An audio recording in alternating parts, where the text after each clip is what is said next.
તહેવારોને લઈને પરપ્રાંતિયોની જોખમી સવારીનો વિડીયો વાયરલ થયો। વડોદરામાં ખાનગી લક્ઝરી પર સવાર થઈને જોખમી સવારી। વડોદરાથી રાજસ્થાન જતી બસના છાપરા ઉપર બેસીને મુસાફરી।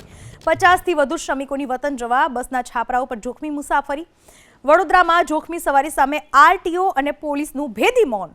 જો કોઈનો જીવ જાય, જવાબદાર કોણ? સૌથી મોટો સવાલ। આ બસ જે જોઈ શકાય છે, એક તો ડબલ ડેકર બસ છે। ડબલ ડેકર બસમાં ખીચોખીચ લોકો ભરેલા હતા।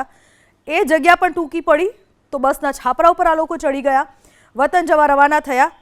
એ લોકોને તો માત્ર ને માત્ર પોતાના વતન પહોંચવું હતું એટલે જીવના જોખમે બેસી ગયા।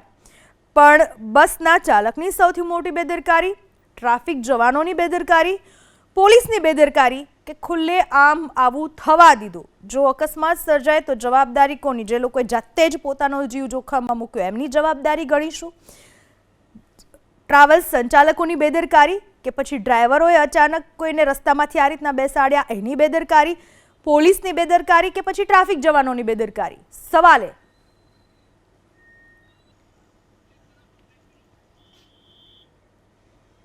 આવું માત્ર વડોદરામાં જ નથી થતું, અમદાવાદમાં પણ આવા દ્રશ્યો સામે આવે જ છે।